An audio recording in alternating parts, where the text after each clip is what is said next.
Hello বন্ধুরা, আমার নতুন ভিডিও আবার প্রত্যেককে স্বাগত। আজকে আপনাদের আমি একটা ডাউট ক্লিয়ার করার জন্য এই ভিডিওটা বানাচ্ছি। পার্শ্ব শিক্ষকদের একটা বেতন বাড়ার খবর নিয়ে গতকালকে আমি ভিডিও বানিয়েছিলাম, তো সেটার বিভিন্ন কমেন্টগুলো পরিপ্রেক্ষিতে আমি আজকে ভিডিওটা বানাচ্ছি। তো পার্শ্ব শিক্ষকরা যারা কালকে দেখেছেন, বিভিন্ন কমেন্ট করেছেন, তাদেরকে অনুরোধ করব আজকে ভিডিওটা পুরো দেখবেন। তো চলুন ভিডিওটা শুরু করা যাক। প্রথম বলি যে আমি যে ভিডিওটা বানিয়েছি সেটা কখনোই পার্শ্ব শিক্ষকদের বিরুদ্ধে নয়। ওখানে আমি কোনো জায়গাতেই বলিনি যে পার্শ্ব শিক্ষকদের বেতন বাড়ানো উচিত নয়, বেতন ঠিক আছে। আমি একটা জায়গাতেও বলেছি? প্রথমে এটা বোঝার চেষ্টা করুন। আপনারা কোনো একটা জায়গা শুনছেন বা আর্ধেক শুনছেন, শুনে উল্টো পাল্টা কমেন্ট করে দিয়ে যাচ্ছেন। মানে ভালো করে বুঝুন আমি কি বলতে চাইছি, যে সরকারের মন মানসিকতা। এবার আপনারা বলছেন যে সরকারের প্রচুর টাকা আছে, সরকার দিতে বাধ্য, এটা বলছেন। আবার অনেকে বলছেন যে অন্য রাজ্যে দেয়। অন্য রাজ্যে তো আজ থেকে দেয় না। আমার কাছে তথ্য আছে কোনো কোনো রাজ্য 4-5 বছর পর থেকেই, মানে 2008-10 সাল থেকেই তাদের একটা স্ট্যান্ডার্ড স্যালারিতে নিয়ে চলে গেছে। তার মানে আজ থেকে 10-15 বছর আগের কথা, এটা ঘটনা বলছি। তাহলে 15 বছর আপনাকে দিল না কেন? আমি এইটা আমার কাছে কোশ্চেন, যে এই সরকার যতক্ষণ না চাইবে হবে না, আর এই সরকার এটা চাই না। আমি ইনডাইরেক্টলি এটা বোঝাতে আপনাদের চেয়েছি, কিন্তু আপনারা সেটাকে নেগেটিভে নিয়ে নিলেন যে আমি চাইছি না। আমার নেগেটিভ মনোভাব। পুরো ভিডিওটা ভালো করে শুনুন, এবং আপনারা যদি কমেন্টগুলো দেখেন, অনেক আমার বয়োজ্যেষ্ঠ শিক্ষক শিক্ষিকারা ব্যাপারটাকে বুঝেছেন, এবং তাদের কমেন্টগুলো পড়ুন যে আমি কি বলতে চাইছি। সরকার যদি টাকা আপনাদের বাড়ায়, এটা সবসময় জানবেন যে আমি তো বিশেষ করে এবং সকলেই চাই, যদি কাউকে স্যালারি দিয়ে আপনার যদি স্যালারি বাড়ে আমার কি ক্ষতি? বরং পরিবেশের ভালো। 50,000 শিক্ষক যদি বেশি স্যালারি পায়, সেই টাকাটা বাজার বাড়বে, সেই বাজারের অর্থনীতি বাড়বে, এবং তাতে আমারও লাভ হবে। অর্থনীতি দেশের বাড়া মানে সেখানে আমিও কিছু না কিছু লাভবান হবে, আমার ক্ষতি হবে না। তো এটা কখনোই ভাববেন না। মানে প্রথম কথা আপনাদের এটা ব্যাখ্যা করছি যে ওখানে আমি কোনোদিনই কোনো জায়গায় নেগেটিভ বলিনি। আমি যেটা বলতে চেয়েছি সেটা বুঝুন, যে একটা বিষয় উঠেছে, সবাই কনফার্ম হয়ে গেল, বেড়ে গেছে। আমি এইটা বলতে চাইলাম যে এটা কোথা থেকে কনফার্ম হলো। কারণ দেখুন, আমি যেটা আগে কালকেও বলেছি, যে সুপ্রিম কোর্ট অর্ডার দিচ্ছে, এটা দিতে হবে, তাও সরকার দিচ্ছে না।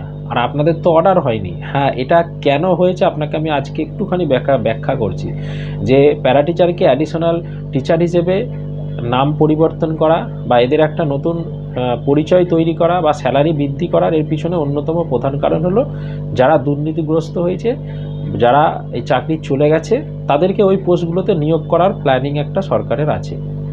সেই জন্যে এরা আগে থেকে একটা প্ল্যান বানিয়ে রাখছে, যে বিকল্প হিসেবে যদি ওরা না পায়, তখন তাদেরকে এই পোস্টগুলোতে নিয়োগ করা হবে। কারণ প্যারা টিচার হিসেবে নতুন নিয়োগ আর হবে না।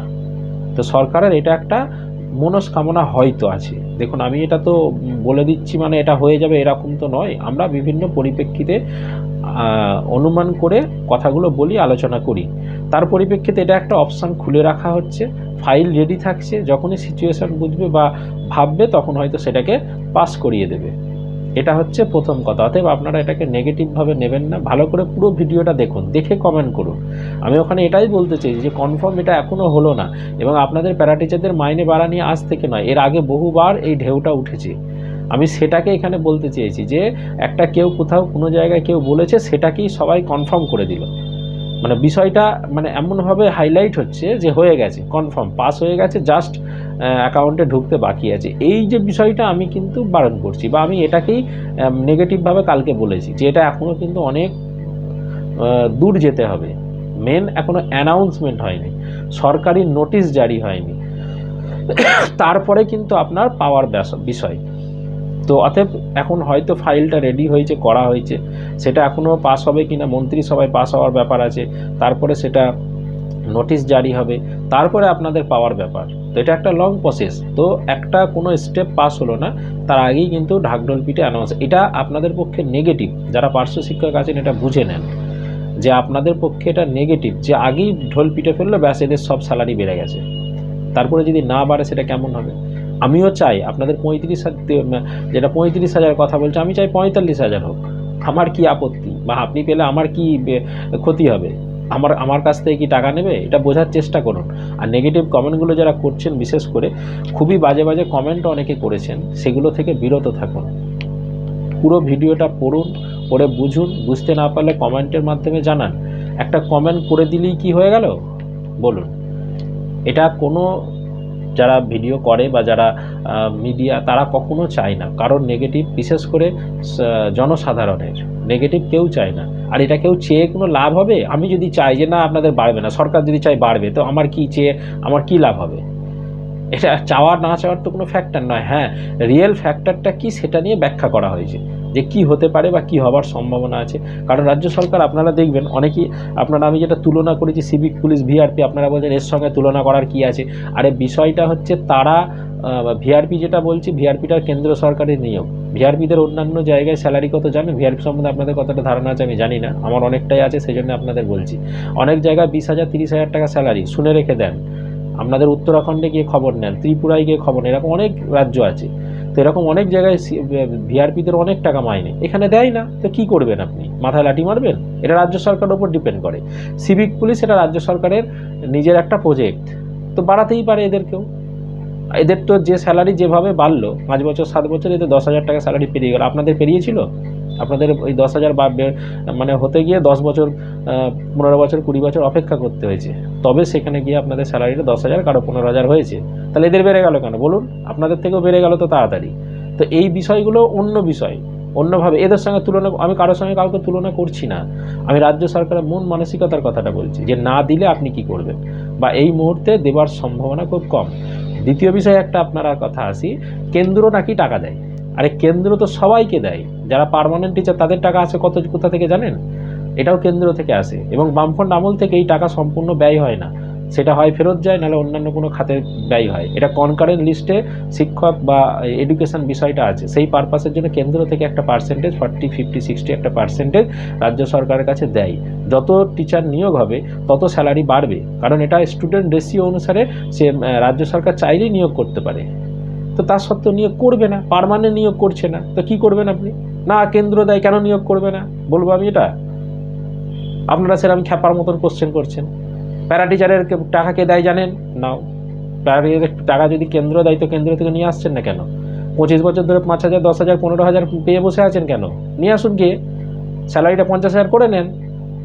বোকা বোকা কোশ্চেন করবেন। আমি আপনাদের পক্ষে কথাগুলো বলছি, এবং এটা কি হতে পারে রাজ্য সরকারের নেগেটিভ দিকগুলো আলোচনা করছি। মিডিয়া একটা সবসময় জানবেন যে স্তম্ভ, মিডিয়ার কথার মাধ্যমে আমরা যখন এই নেগেটিভ কথাগুলো বলবো বা রাজ্য সরকার বিরুদ্ধে বলবো, রাজ্য সরকার সেগুলোকে নিয়ে চেপে ধরবে, রাজ্য সরকার সেগুলো নিয়ে ভাববে, রাজ্য সরকার বুঝবে যে এটা নিয়ে দরকার আছে বাড়াবার, বা একটা মিনিমাম এদের এতটা করে দেওয়া দরকার আছে। অতএব এগুলো আমার কালকে অনেক কমেন্ট শুনে নিজের খারাপ লেগেছে বলে এতটা আমি এটা ব্যাখ্যা করলাম, রিপিটে আমি কোশ্চেন ভিডিওটা আবার করলাম আপনাদের ভুল ত্রুটি ভাঙার জন্য। এরপরেও যদি আপনাদের কারোর কোনো কোশ্চেন আবার থাকে আবার করুন, এবং আমি আবারও বলছি আমি চাই আপনাদের 45,000 হোক প্রাইমারি, আর হাই স্কুলের 45 40 45 50,000 হোক। আমি এটা পক্ষে আবারও বলছি আপনার। আর অনেকে আমরা ভাবছেন যে আমি এই ভিডিও করে খাই দাই, এটা ভাববেন না। আমার অনেক সোর্স অফ ইনকাম আছে, ওপরওয়ালা আমাকে অনেক দিয়েছে, এটা করি আমার শখে, এবং বলতে পারেন অনেকের আবদারে, যে বিভিন্ন তথ্য বিভিন্ন বিষয়গুলো নিয়ে আলোচনা করা। এবং আমার ওপরওয়ালা অনেক ভালো পেশা দিয়েছে, এবং আমার আর্থিক অবস্থা যথেষ্ট ওপরওয়ালা ভালো করেছে। তো আমার এই ভিডিও করে খাওয়ার কোনো ব্যাপার নয়, ভিডিও থাক আর না থাক, ভিডিও টাকা আসুক না আসুক এটা কোনো ম্যাটার নয়, এটা মনে রাখবেন। প্রয়োজনে আমি দেখবেন 1 মাস 2 মাস অনেক সময় ভিডিও বানাই না, যে আমার ভিডিও করব টাকা আসবে তবে খাবো, এইটা ভাববেন না। অনেকে কমেন্ট করেছেন, তার পরিপ্রেক্ষিতে আমি কথাগুলো বলছি আপনাদের। তো ভিডিও থেকে সেভাবে টাকা আমার আসেও না, প্রথম কথা। আর দ্বিতীয় কথা হচ্ছে যে এই ভিডিওর টাকার আশায় আমি বসেও থাকি না। আর এই ভিডিও হলো কি না হলো, ভিডিও না হলেও আমার চলে যাবে, আর ভিডিও হলেও আমার চলবে, ওটা কোনো ফ্যাক্টর নয়। অতএব এই বিষয়গুলো নিয়ে বিরত থাকুন, এবং আপনাদের পক্ষে আমি সবসময় আছি। আমার প্লেলিস্টে গিয়ে আগেও দেখবেন প্যারাটিচারদের মাইনে বাড়ার একটা খবর আগেও হয়েছিল, আমি তখনও বলেছিলাম, এবং সবসময় খবর রাখার চেষ্টা করি। আমার সাথে থাকুন, আপনাদের পজিটিভ খবর বা যে কোনো কিছু খবর আমি সঙ্গে সঙ্গে আপনাদের দিয়ে থাকি। ওকে, চলুন, অনেকক্ষণ বলে ফেললাম। তো বিষয়গুলো মাথায় রাখবেন, এবং এইভাবে কিন্তু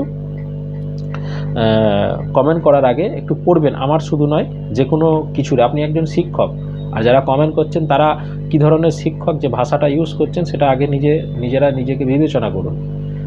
আমি যদি নেগেটিভ বলেও দিই যে আপনাদের বাড়া উচিত নয়, আপনারা ক্লাস করেন না, হ্যাঁ আমার এরকম দেখা আছে, আপনারা জানবেন কটা নেবেন, কটা উদাহরণ নেবেন, স্কুলেই আসে না প্যারা টিচার, 4 দিন যাওয়ার কথা, একদিনও যায় না, মাসের শেষে গিয়ে সই করে। কটা নেবেন? আছে, এরকম সবই আছে, আমি সেটা বলছি না। আবার এরকমও আছে সে 6 দিনই 7 দিনই ডিউটি দেয়, নর্মাল রেগুলার টিচারদের মতন। সব রকমই আছে, পজিটিভ নেগেটিভ নিয়ে আমার কোনো বক্তব্য এখানে নেই।